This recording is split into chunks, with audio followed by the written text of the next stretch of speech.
Ryohei Fujimaki is the founder and CEO of dotData. Prior to founding dotData, he was the youngest research fellow ever in NEC Corporation's 119-year history. The title was honored for only 6 individuals among over 1,000 researchers. During his tenure at NEC, Ryohei was heavily involved in developing many cutting-edge data science solutions with NEC's global business clients, and was instrumental in the successful delivery of several high-profile analytical solutions that are now widely used in industry. Ryohei received his PhD degree from the University of Tokyo in the field of machine learning and artificial intelligence. Please welcome Ryohei.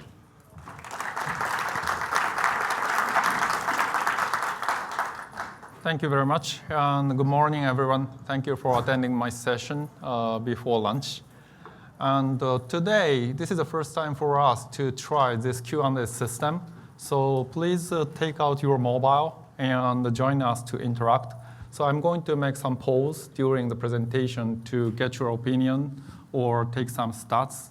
And also, you can freely make your questions during the session. And it's the question, you can vote which question you want me to answer after the session.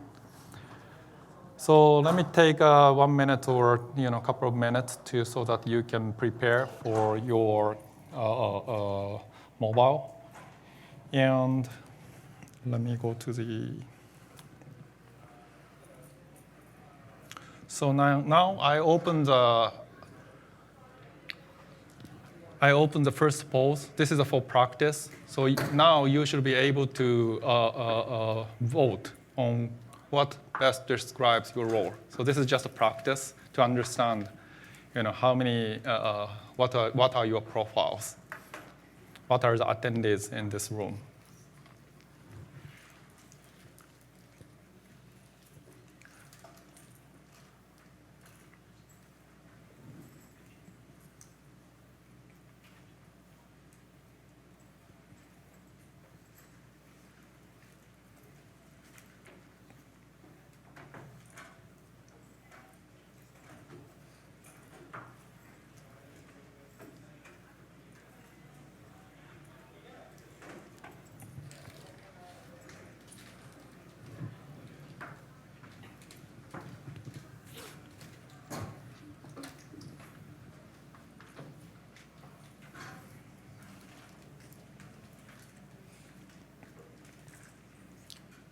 Yeah, it's growing. I think it's 1/3 of this room people voted.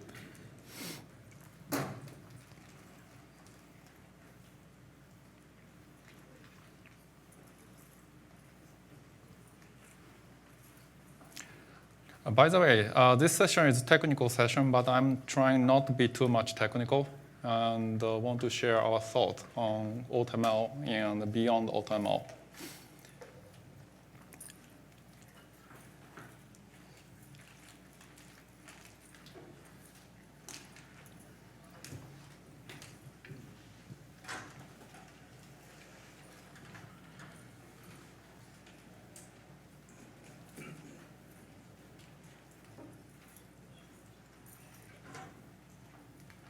It's still increasing, so let me take 10, 15 more seconds to close this.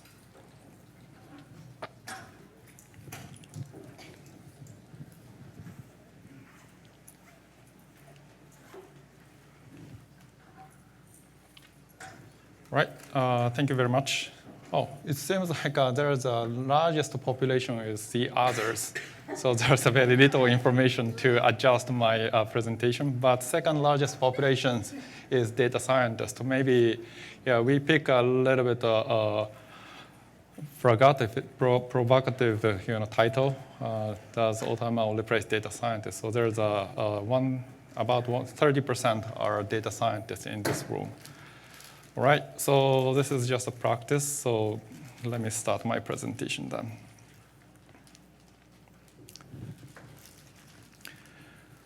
Right. So this is something I don't need to explain in this room, but all of you know, right? Data science, machine learning, AI. For example, predicting which customer is going to purchase which product, offering right product in the right timing, or claim management, or automatically assessing the default risk, or underwriting, pricing.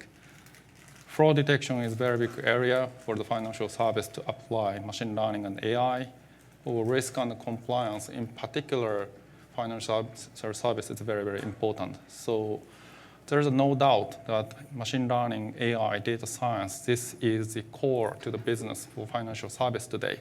So that's why we are here. And so this is a slide from Gartner. So Gartner is kind of explaining 5 stages of adaptation of AI. First level is awareness, which is you understand there is AI or machine learning that is useful for your business. Second stage is active. So you are piloting or experimenting AI machine learning technologies. Level 3 is operational. You start to use AI machine learning, data science in your business, but not entire organization, but only a part of project. Level 4, systemic, so which means that most of your business process, you integrated certain machine learning, AI, or predictive component to make them intelligent decisions. Level 5 is transformational. What does it mean? This means that your business itself is transformed using AI. There's new business creation or your business model change. So this is the level 5. And there's another stat. This is a question to 500 CIOs in US. So basically, which best describe your organization use of machine learning?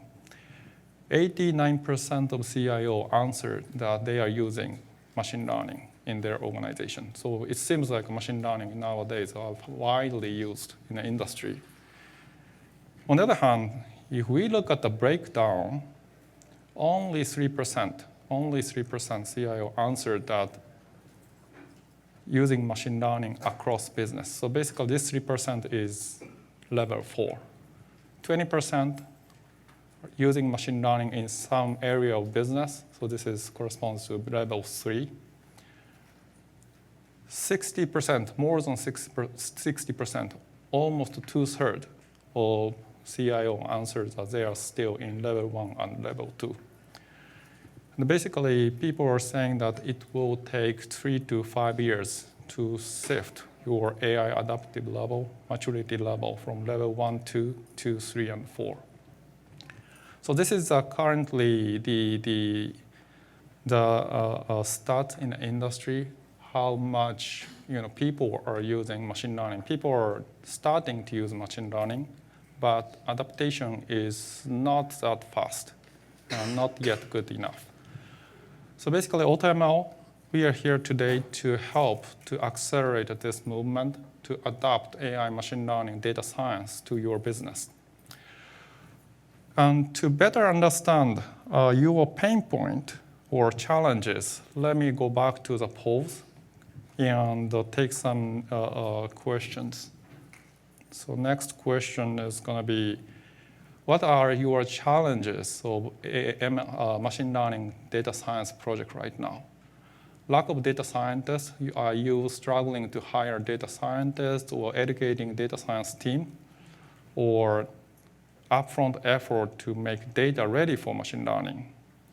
Or high cost to access domain knowledge? Because data scientists are not domain experts. So typically, we need a lot of interaction between business team and data science team. But their terminologies, their philosophy, everything is very different. So it's not very easy to communicate. Or model transparency regulations are very unique problem in financial industries because your models are highly regulated in certain area. So you have to make the model very, very transparent and more, very meaningful. Or time to build an accurate machine learning model, which means that you need a certain accuracy. You want to achieve certain accuracy. Accuracy is not good enough, or you need a very, very long time to achieve the accuracy. or there's no challenge. You're good. You are very good. You miss the other option here. Yeah, that's a good point. Maybe I can add the others.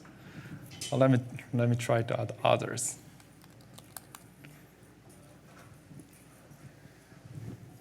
I think now it's others. There's an option others.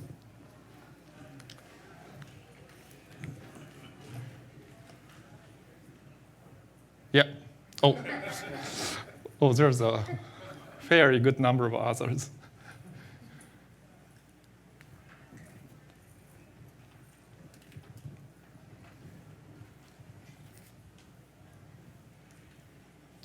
Actually, this is a very good way to prepare a very long presentation.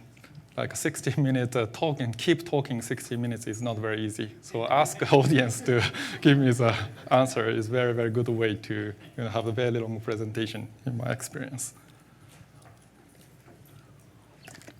All right, thank you. Yeah, we got a very good number of votes.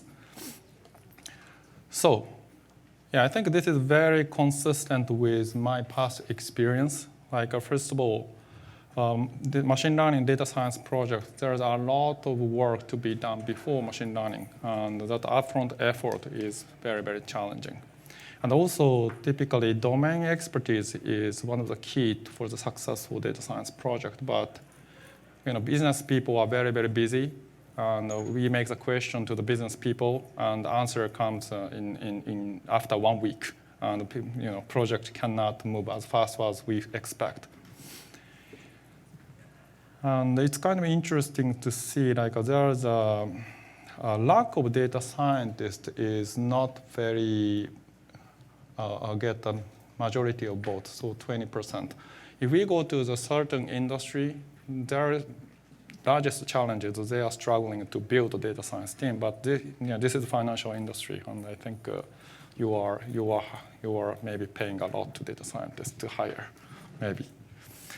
All right. So this is very consistent, and I think I can tell something interesting for you along with these challenges today. So let me dive into the main topic, AutoML and beyond. So AutoML, basically, AutoML is currently, this is just published by Gartner. AutoML is currently at the peak of hype curve. So it appeared in a couple of years ago to 5 years ago, and a lot of innovation happened in the past couple of years. And now AutoML is getting more mature, and there are several very mature products in the market, and getting the good success. It's still at the peak, and it will take still 2 to 5 years to truly, used in the industries. So AutoML, a little bit too much for pause, but there's only 2 more, this one and next one. So I appreciate your contribution. So, how many of you are using AutoML right now? So already implemented, or currently pilot, evaluation in progress, you are interested in but not yet, or you don't know what is AutoML, or you are not very interested in?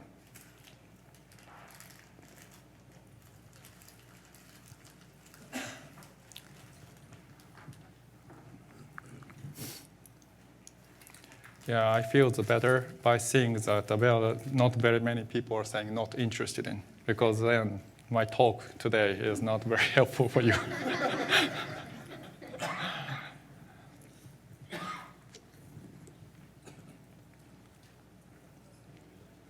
All right, thank you very much. So I think many people are interested in but not yet implemented, or some people are doing some evaluation, pilot, and some people, 20% of people, don't know what is AutoML. So I can talk a little bit about what is AutoML actually for this audience today. All right. So what is AutoML? So basically, this is my understanding of basic concept of AutoML. So machine learning basically requires a flat table as an input. But flat table is not necessarily means that it's ready for machine learning or it guarantees you for the good accuracy. Okay, so there is a feature cleansing, which means that missing value imputation or outlier filter or data normalization, standardization, this kind of cleansing, certain cleansing effort is required. Feature selection, dimensional deduction, your original table has 100 or even 1,000 columns. So you have to reduce the dimensionality at the input of machine learning. Or sometimes you want to boost the number of columns. Right? One-hot encoding is a very simple method to transform categorical variable into the binary vector. Or polynomial transformation is something like a times b, or a divided by b, or a plus b type of a transformation to generate a nonlinear features. Or temporal aggregation is a very, very standard way to handle time series data, like a moving average method or this kind of thing. And then you once clean up the feature table and come to the machine learning. So you have to select the algorithm. There's a different type of algorithm, like a boosting or neural network. These are typically the most accurate in most of applications. On the other hand, they are very highly nonlinear and complex. So particularly financial service, many applications prefer transparent model, like a linear model or decision tree. So which algorithm to use? For hyperparameter search, machine learning algorithm is not just a box, but you have to carefully tune the parameter with training data. Grid search or Bayesian optimization, there is a lot of way to automatically search the hyperparameters. And of course, you have to validate your accuracy. And accuracy is not just a single measure. There is a lot of different aspects in accuracy. So you have to validate the model in very, very different aspects and choose and pick the model which satisfies your business requirement. So these are not everything, but the major part of what AutoML can automate for you. Like it can try different type of cleansing method and then different type of machine learning method automatically using distributed computing, and then assess the model accuracy and produce the best one for you. So this is a basic concept of AutoML. So this is a picture. So you have the business case, you have the problem. Now you have machine learning, visualization, and production. AutoML can shorten the time. Is this true? So in our experience, this is not necessarily true in many projects. In our experience, there is still fairly big gap between your business use case and machine learning. So what is this? So basically, this is a work around the data. So machine learning is statistical and a mathematical method. But even if you are financial service, I believe that you are storing data in very good manner, polite manner, because you are regulated. But still, even if that's the case, there is a lot of customization work required to make your data available for machine learning. Collecting data, or what we call last mile ETL, we are a little bit distinguished terminology from master data management. But every analytics use case, machine learning use case, you need a customized ETL work. And also feature engineering. You have to generate a lot of hypotheses to combine different type of tables to come up with input to machine learning. So AutoML is great, but in our experience, there's still a lot of work you have to do before machine learning. So a little bit more conceptual figure, what is this process about? The gap between AutoML and real data. So left-hand side is what we usually observe in enterprise. So there are the different data. Maybe customer is very easy. So if banking, online banking transactional data, their account balance history transaction. Well, of course, there's a basic customer demographic information, or there's a lot of data around the customer. And this data is never flat single aggregated table. And every machine learning use case, you need a lot of aggregation combination to come up with input, this feature table. So in polls, many people, I think 1/3 of the people in this room said their domain expertise, high cost to the domain expertise is one of the key pains that you have. And basically, this is typically the stage that you have to put the domain expertise first, because you have to first understand what are these tables. Sometimes columns, you have the hundreds of columns, thousands of columns. You have to understand these columns, or given use case, what are the patterns you have to generate. You have to understand what is this business use case. So this is a part you have to encode your domain expertise in a format of feature table. So this is why, this is one of the largest gap we are seeing beyond AutoML. In addition to complexity of data, there is a different type of data, actually. So it's not just everything is numeric data or categorical data, which is fairly easy to handle, but data can be, flat data is very simple, but there's a relational structure, normalized data, star schema, or all-up type of structure. Or typically what we have seen is data architecture is not necessarily very clean in enterprise. It is called structured data, but we typically refer not well-structured data. It's structured, but not really good way. Well, you have a lot of transactional data. Well, of course, all enterprise data are eventually temporal, right? There's a timestamp. Well, recently, a lot of people are interested in geolocational data, or even temporal and geo, so geotemporal data, to understand the spatial behavior, customer's behavior, or whatever behavior it is. Well, text data is also very popular in enterprise. For example, call center, you have the voice from the customers, and it's a text transactional data. How can you extract meaningful information from text transactional data? So this is mostly the process before machine learning. This is a very big gap between your data and your problem in the stage of AutoML. So let me a little bit more describe the concrete case. So this is a very simple case study. So in bank, so there is customers who has a checking account and saving account. So you want to identify which customers are going to sign up the home mortgage loan.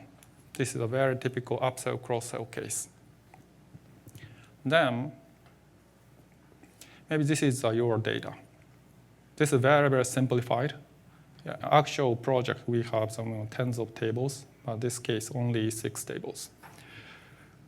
So there's one table, which is called the target table, mortgage application. And this table is basically something what you want to predict, customer ID, and the application flag. This is 1 is sign up, or 0 is not sign up.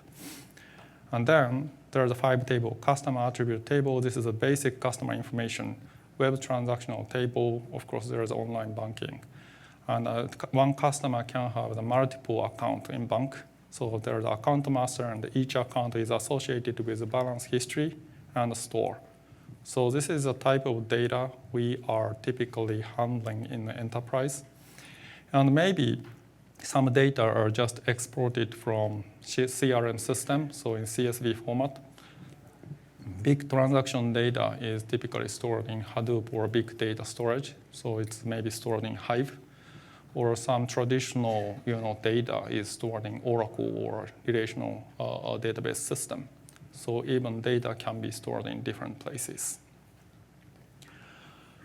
So in this case, so first of all, to start AutoML, you have to first process this data, transform this data, and come up with this flat single table. So So what are features actually, right, in this case? So there are the features that we can create after aggregation, and there are the feature we have to create before aggregation. So features after aggregation usually looks like this. So customer attribute table, this is already flat table. So there is a ID, name, gender, age, income, number of family members, and so on and so forth. So we can apply certain mathematical transformation. For example, log age times exponential income divided by number of family members. So this kind of nonlinear transformation is sometimes very useful to improve the accuracy. On the other hand, why data and the feature engineering process takes time, which is mainly the features generation before aggregation, actually to aggregate the data. So for example, feature in the right-hand side is customer who withdraw a lot of money for past half a year, and occupation is engineer. Maybe this is an engineer customer who spent a lot of money recently, maybe a young engineer who is not buying a home in short period of time. So this type of customer may not going to sign up the home mortgage loan. So these are the type of features we have to generate before machine learning. But these features are actually not very easy to create. Oops, sorry. So for example, this is how we are going to generate a feature from these 4 tables. You don't need to read all the query. You don't need to validate this query is correct or not. But I want you to sense that how complex this queries, which means that if we are talking about this feature, you can write this in a single line of code on Python, as long as you have the data. But even if you have the data, generating this type of feature before aggregation to come up with an input machine learning, this requires a certain amount of work. And this is just a feature 1. Right? In many projects, you have to generate a feature 2, 3, 4, up to 100. Actually, this is a feature 2. So you have to write a very different type of query. By the way, yeah, so actually, why we started this project, I had a project in New Zealand and back to 2013. And that is a churn prediction project with a very large telecom customer. And that project, I and my data scientist, 2 of us, write 3,400 queries to generate a feature from more than 10 tables. And that work itself took months. And that time, we believed that, oh, this is something that we have to help because a lot of people have the same pain before machine learning process. So overall, beyond the machine learning, we strongly believe that there is a strong need and acceleration required for accelerating this feature engineering and the data engineering process. So these are some examples. For example, there's the data formatting issues. Oh, by the way, we are not saying I'm not saying we are addressing all these issues. We are solving quite a good amount of these issues, but not everything. But I'm listing the challenge here. So data formatting issue, for example, raw data cleansing issue. Raw data cleansing is different from feature cleansing. Raw data cleansing is not missing value or outliers. But raw data cleansing is, for example, value itself is not very well formatted. Right? Or value need to be aggregated. For example, upper character or lower character issue or these kind of issues. Value itself are dirty.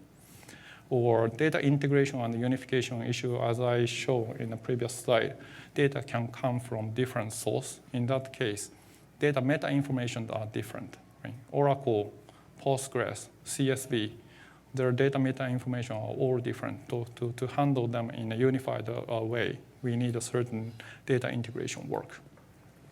And the feature engineering, to come to feature engineering part, we have to do the data re-architecting in many cases because as I said, data is not well structured and not very easy to even to join the table. Or hypothesis search, this is the most difficult part because this is basically relying on domain expertise. So how can we automate this part without a lot of intervention by domain expert? Combination, aggregation, segmentation, there's a lot of way to do that. And the query generation. Query generation is basically just generating this type of query, but it's not that simple if you know the data engineering. You may know that the data sparseness issue or data scale is also very different. When it comes to the machine learning, it's already aggregated, so data is fairly small. But if we are talking about a raw table, maybe you are talking about billions of records, tens of billions of records in one transactional data, or even larger in large financial service. So data scale issue or data skewness, this is very well-known issue in data engineering world. So just writing query itself is not very easy job in this world because data is so complex and so large. And of course, which hypothesis is good? Because there is an infinite number of hypotheses, so we have to validate it and select it.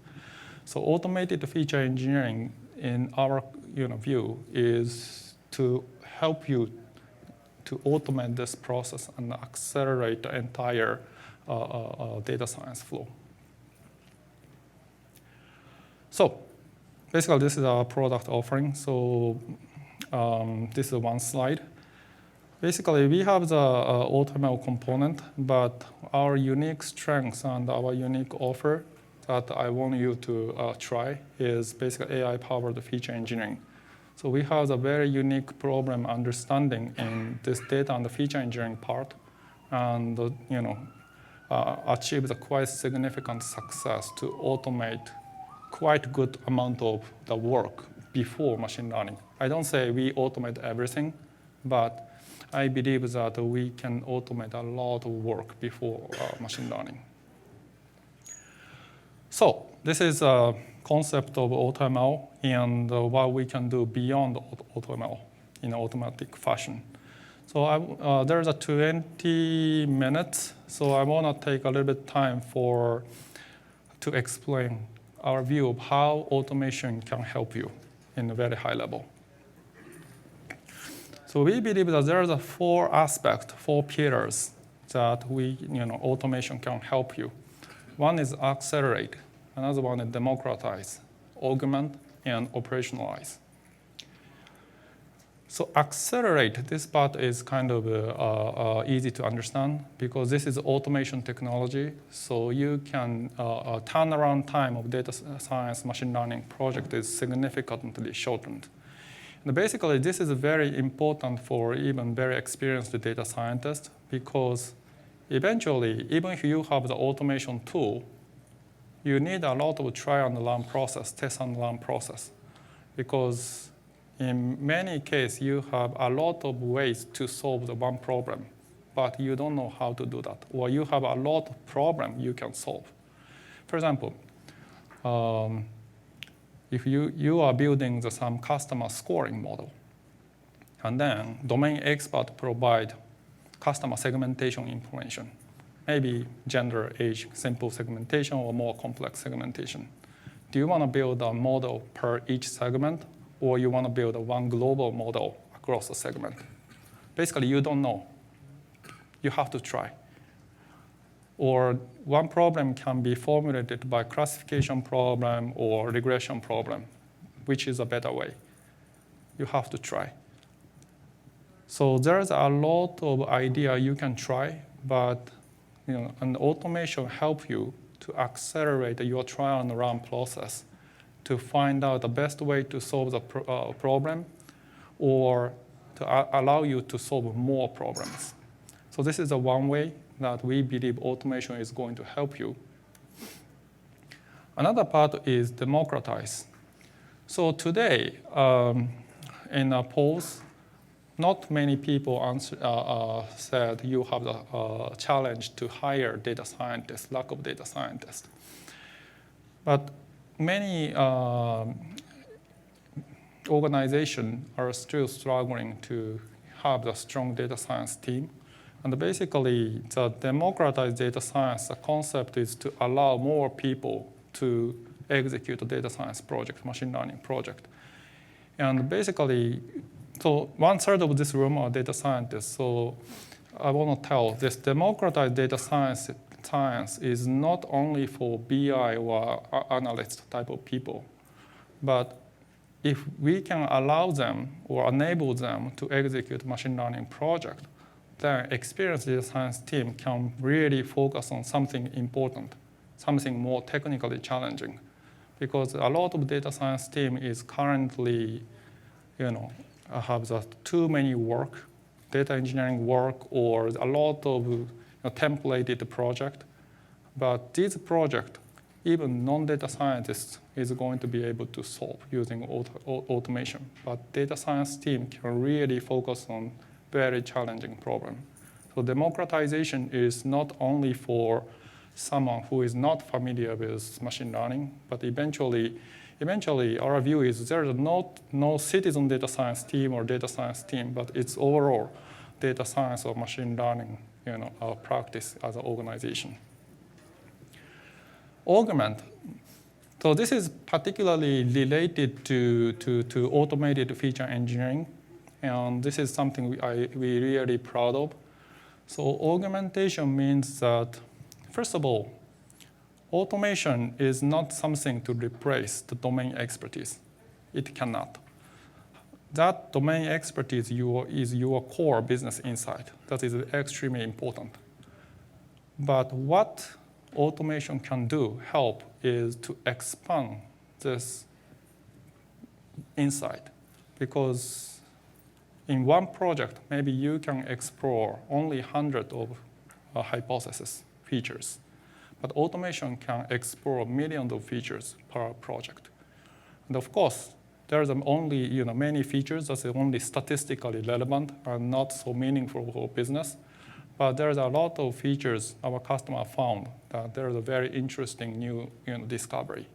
So just imagine you can use more data that you have not yet fully used, and what kind of insight you can discover if you can use tens of tables in one project. Last part, I'm not going to dive into the detail in this presentation, but this part is increasingly important area in any AI machine learning project because at the end, a lot of machine learning project is still in experimental environment lab, but it has to be integrated in business environment, business system, and operated in business. So operationalization is one of the key areas, and it's not very easy because typically data science lab versus production environment, there's a very different type of requirement. And even data science team do not recognize this difference when they are building model. And once it comes to the production, suddenly scalability issue or maintainability issue, or there are different type of problem appears. Right. This is the last pause. So let me go to the next one. I think so now I explain what is AutoML and what we can do beyond AutoML, and what can be the benefit or values of AutoML. And this is something question. By listening to my presentation, what do you think how automation can help your data science machine learning project? Basically, yeah, I'm going to add others based on the feedback from audience.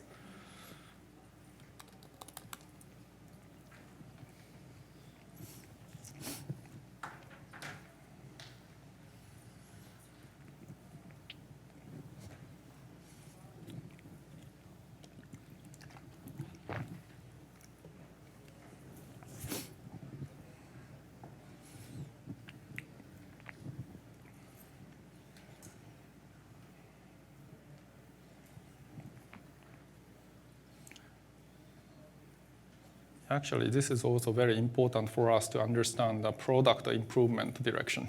So, because different points requires a different direction as an enterprise product. Right, thank you. It's kind of interesting to see like accuracy, building a more accurate machine learning model get less vote than the others. Maybe turnaround time is very important, and the second part is also that makes sense for us because many data science team or organization are still considering like they are not fully leveraging your data, power of your data, and there's a much more insight in your data, but you don't still have power to explore a lot more business insight. Right? So I have about 15 more minutes. So this is a title. Does AutoML replace your data scientist? I have kind of already answered this question. Basically, it's not something, automation is not something to replace expertise. And expertise and automation, we have to distinguish them. And so then how are we going to, how expert can use the automation?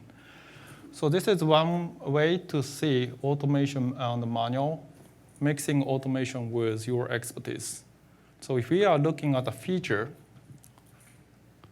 there's an interpretability dimension and there's a predictability dimension.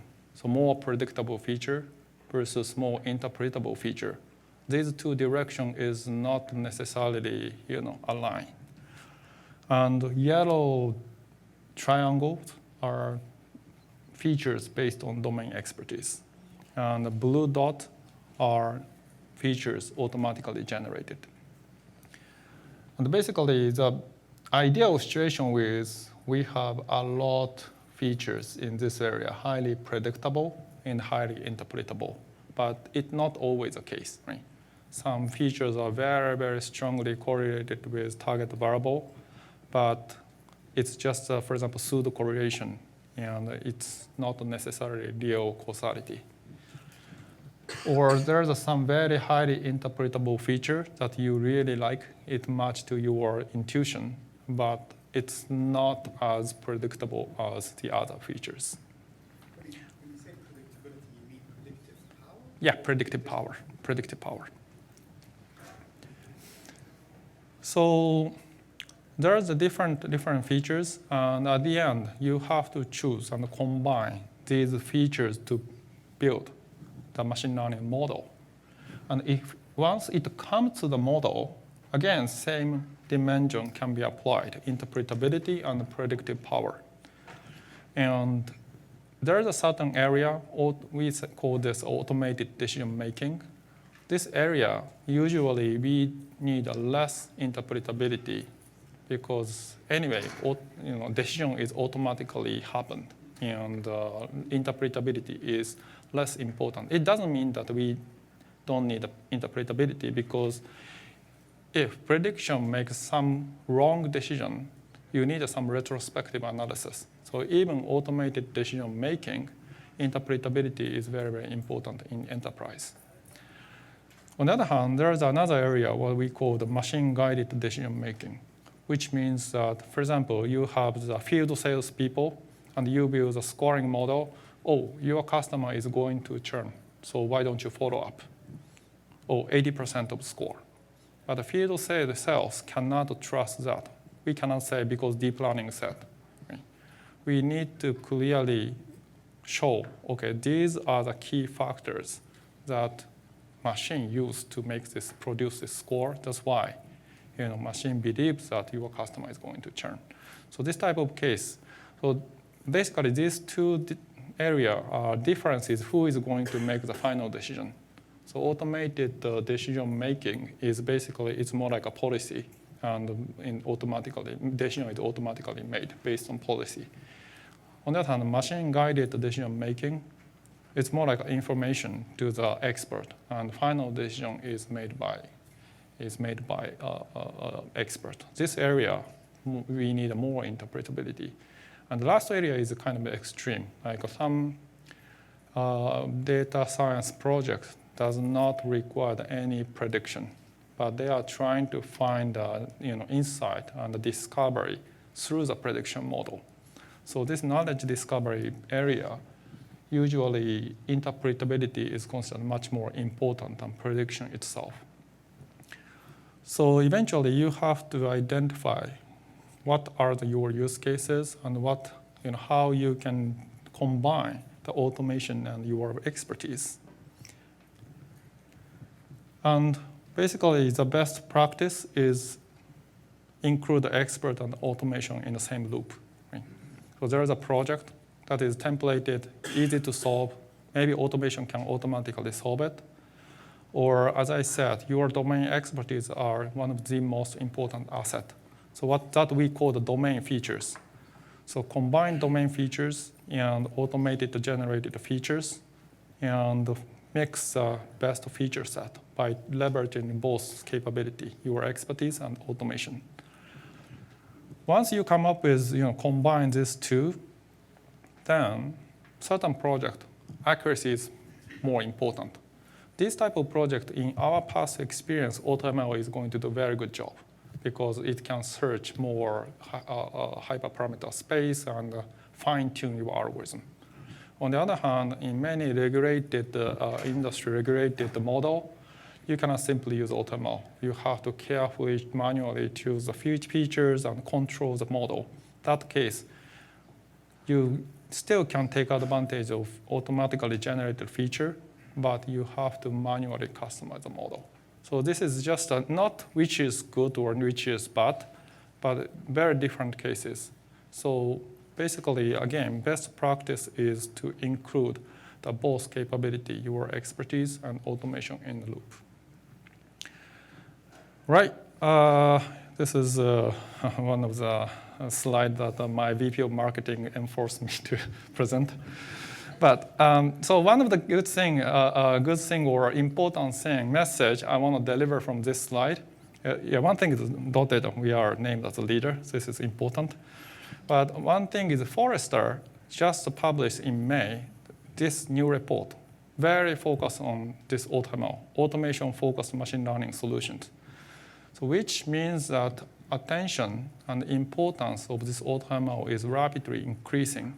And this technology area is going to be very mature in next 2 to 5 years. So a lot of people have already started to adopt AutoML. And if you are interested in, please come to us and let us discuss more. So this is the end of my presentation, and we have the questions. How can I go to the question from here? Let me see. There might be, okay, Q&A. Oops.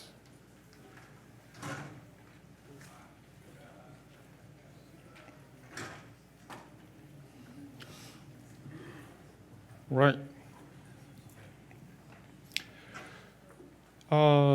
There's a couple of questions. So one is, so it's just a question. So you can just input your question. Or if you have a question, you can also raise your, okay. Okay. It's a longer question. I don't want to spend 10 minutes typing it down. Okay. Yeah, go ahead. There seems to be really, I can think of what you guys do as the main value proposition as 2 stages. So one is the generation of the flat table that you said is required for machine learning. And then second, you create the right features. So you also create the right features by looking at the SQL queries that you posted. These are derived composite features from data you already have. Sometimes it is necessary because the cardinality of different tables don't quite match. So you have to aggregate somehow and do some sort of aggregation. But otherwise, it may not be. Now, what occurred to me is that, fine, it is you have to create the flat table. because typically it is a homogeneous set of entities that machine learning will operate on, Right. and features and so forth. Yep. However, as far as the derivation of complex features, I mean, isn't the whole idea of using things like neural networks and other Yep. complex machine learning hypothesis generation sort of methodologies is that it allows you to avoid having to think about complex features, and it'll actually create feature transformations and discover composite features through training. Yep. So do we Yeah. need this? Yes. First, I'm going to. I have a couple of answers to your questions. So, first, in terms of neural network. So, first of all, neural network is very, very good for generating feature for unstructured data, image data, voice data, video data. That's how they make a breakthrough, right? Because traditionally, these unstructured data, manual feature is very, very difficult to design. And that's why neural network type of algorithm is making a very significant breakthrough in accuracy. On the other hand, if you look at this data, right, there are still, for example, image data is still kind of homogeneous information. Neural network is not necessarily can handle this kind of very, very data distributed in different tables. Because one reason is that this is a technical session, so I want to now dive into the technical. Neural network type of thing are basically the world of linear algebra, right? Matrix computation. But this kind of distributed tables and queries, these are not linear algebra world, but very different computation. And basically, neural net architecture does not fit in this type of data. And that's why neural net itself cannot directly consume this type of data. So that's why even if you are going to use a neural network, you have to once aggregate the data in a single table format. That is a starting point even for neural network for this type of data. Unstructured data, it's a very different story. But then once you created the flat table, is your work done, or do you need more? That's a good question, actually. Once we create a flat table, actually, we are generating certain interaction type of features, right? A and B type of features. We are going to generate it. And that type of features are, I think we are going to generate. And a little bit challenging part of interaction feature we are seeing is that the interaction make only sense, right, for certain context. And A times B or polynomial transformation type feature usually generate something very difficult to understand. That is our experience. So we are actually generating these features, but typically that nonlinear transformation is exactly the same with that what neural network is internally doing or boosting is internally doing. So it's depending on which part of feature or machine learning you want to enforce a nonlinearity. So that part is basically your choice to which is suitable for you.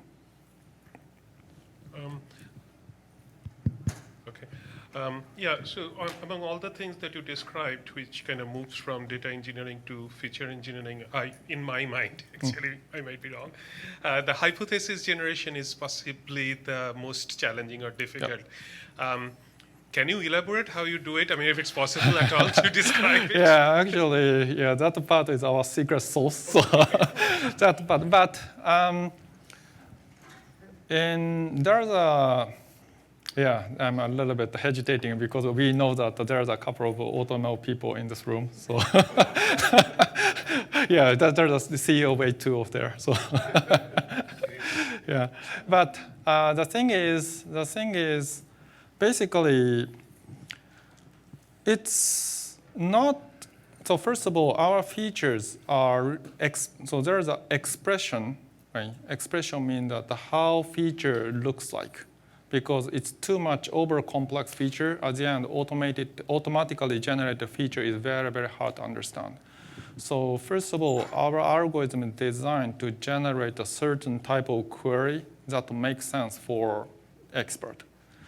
And then it comes to how we generate the hypothesis space, right? How can we generate hypothesis among this expression? So that part is, we have the kind of machine learning algorithm actually inside this feature engineering to generate this type of query. So we do not have the hardly coded, for example, set of query in advance, but we have some algorithm to automatically generate this type of queries. But it doesn't mean that we can just generate features that only makes sense for domain expert, but actually our feature engineering explores usually millions of features literally, and half of them, or maybe 60% of them, are garbage, right? That is automatically filtered during the process. So hypothesis generation is definitely a very, very difficult part. So that's why we have the generator, hypothesis generator, and hypothesis selector, not to produce a meaningless hypothesis for the machine learning. Yeah, sorry, yeah. Maybe, yeah, we can have the closer session somewhere. Yeah. Yeah, hi. Quick question regarding the technical integration. If I understand correctly from your slide, yep. Then you have many tables in their enterprise. Some of them in CSV, some of them in Oracle DB, some of them in Hive, and so on. And usually in those enterprises, you see many different databases. Right. So are you integrating directly into those databases and putting the data out of there? Yeah, there's a couple of things. So we have the JDBC framework or certain, for example, CSV import framework. So we can connect certain type of database already. And of course, there's so many databases in the world. So it doesn't mean that we can connect all of them. Right, but so my real question for that. So basically, if you explore such a vast space of hypotheses, that means that you run thousands and millions of different queries on those databases. Yep. So that means that you need to integrate directly into those databases. No, actually, queries are, though the exploration will be done on the distributed memory. So basically, taking data on the memory, and then the query processings are basically executed on memory. And it doesn't mean that we have to load all the data in advance, because we have this kind of smart, lazy evaluation. So only required data is right. So only the memory. data that actually have in the target table, the one with the label, basically, you need all of that from the database. That means that you need to execute a join somewhere between the. But not on the database side, but it once loaded on memory side, and processing is going to be done on memory side. Right. But in order to pull the data in, you need to somehow execute the join itself between the targets. So that means you can't really execute that on the distributed memory because you don't have all the data. We can. Okay. Yeah. Cool. We can, and maybe we can talk a little bit more. But cool. Yeah, we can perform a lot of this kind of complex integration work on the memory side. And basically, the final result is produced to the distributed storage side. So, we know that the enterprise database side, we cannot run the query freely, and we have to run this query in a different place. Yeah. Cool. Do you support integration of real-time into your tool? Real-time integration means Interactive data flow. Right? Oh, I see. Real-time data, and keep it just model-based in the flow. Do you support such model operation? So first of all, in machine learning projects, there is a training phase and prediction phase, right? And training phase, I don't believe that we need a real-time integration, because it's eventually you need a lot of manual validation work afterwards. And the prediction phase, we are not yet there to fully support the real time, but more like a mini batch type of integration. But we are, yeah. Sorry. Last question. Oh, last question? Yeah. But I'll be there, so if there's more question, please, yeah. So one of your slides in the past, I saw the feature selection portion prior to your AutoML. But from my experience, feature selection works hand in hand with the training part. So how does that work? Oh, yeah, that is, I think, a relevant question. So feature selection can work in both places. And basically, let me talk about our product design. Our product, in our product design, first of all, feature data on the feature engineering phase, there's so many hypotheses we have to validate. And basically, in this phase, feature selection, our product believe that recall of feature is more important, which means that we can include irrelevant feature in this phase. Because as you pointed, machine learning itself has a feature selection. So including irrelevant features is OK.